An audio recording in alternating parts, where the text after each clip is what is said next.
Hey everybody, this is going to be the Hamilton book tag. Not actually based on this book, based on the play based on this book. So bring it all full circle and back again. Book tag based on a book based on a play. Sorta, whatever.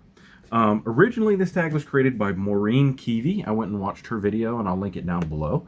And then I was tagged by Christy Lewis from Dostoevsky in Space. And I will link her video as well. Alright, so every question is based on a song in the play. Basically, the play is a musical, and based on the life of Alexander Hamilton, fictionalized a little bit.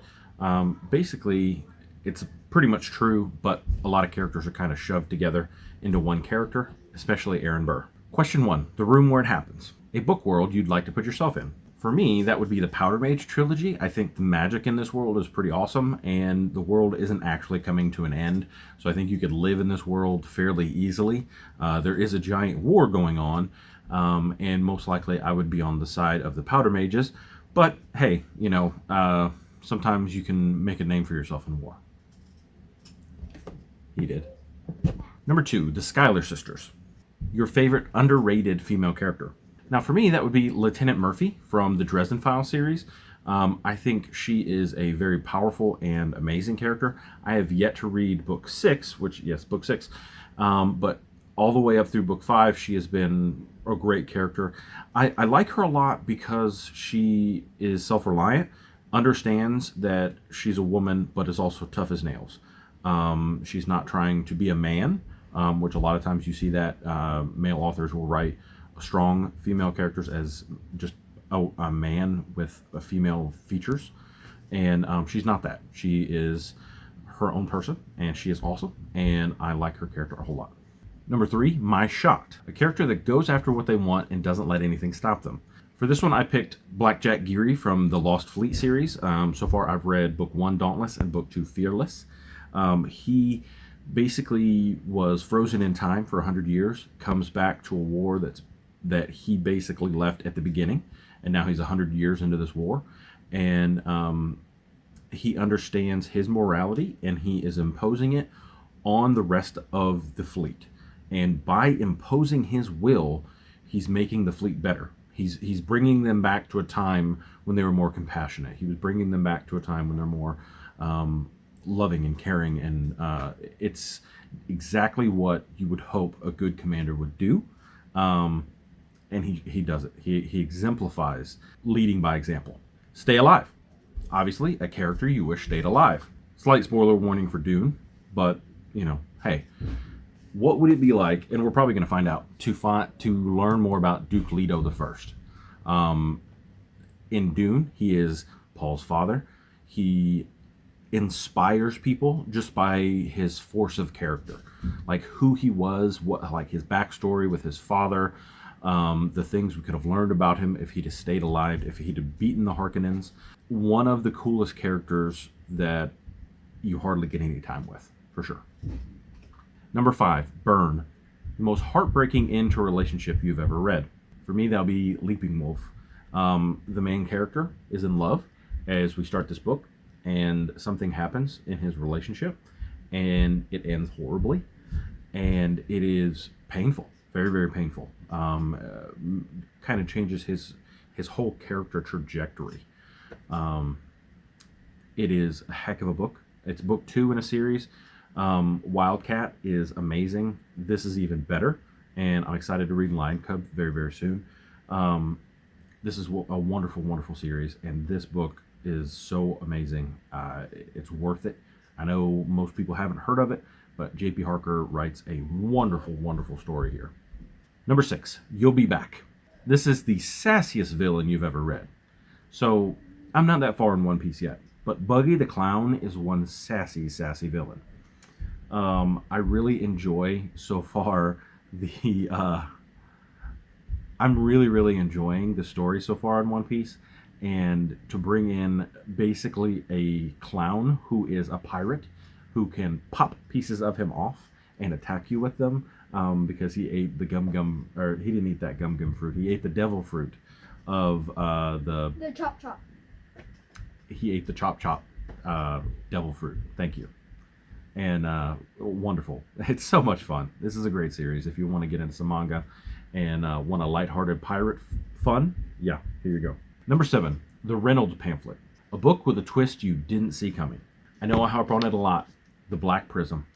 This twist blew my mind.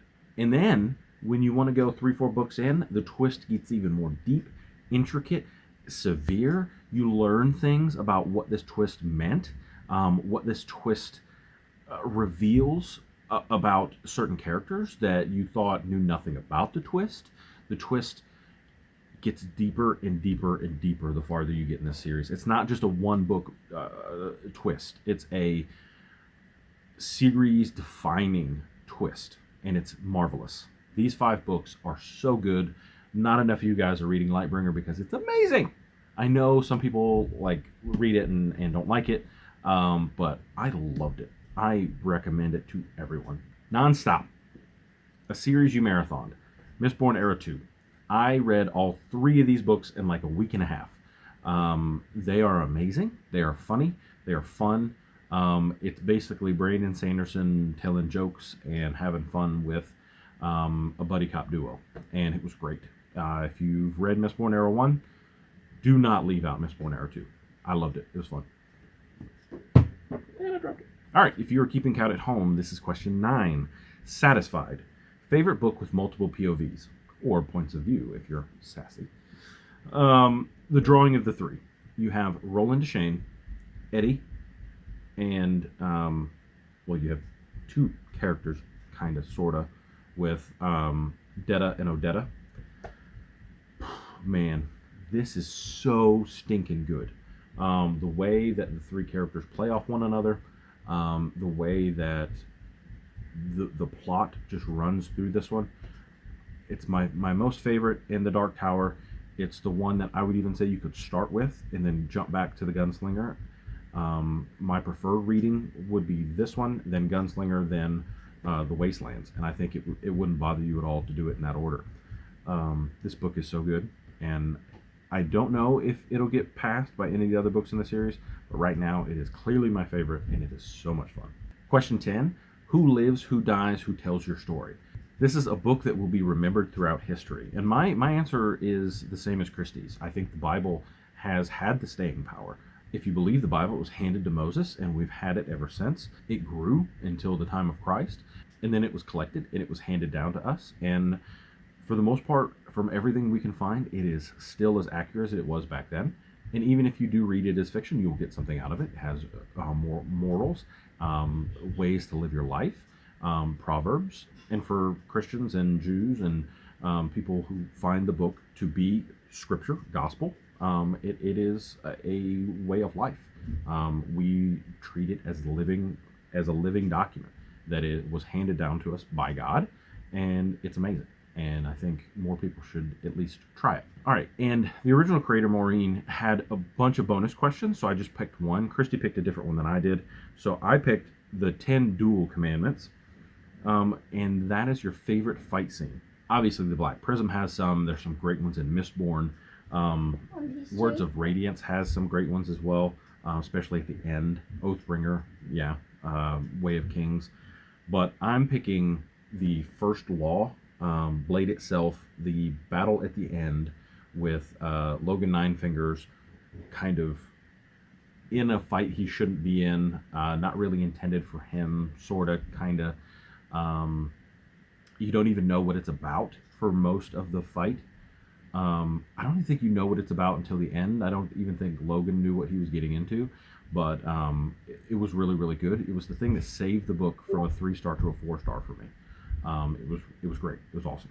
Now, I'm not 100% sure who has watched the play and read the book, so I would love you guys, if you do this tag because you saw me do it, to leave a comment and let me know that you're planning on doing it or that you want to do it, because I'd love to watch your video as well. I'm just not 100% sure who all is a big Hamilton fan and who watched it. So please let me know in the comments down below, and I will go and check out your video as well. Thank you guys so much. Please like, comment, subscribe, all the fancy things that you do when you have a YouTube following, channel, whatever thing we're doing here. And I love you guys. Please enjoy reading a book today. I'll talk to you next time.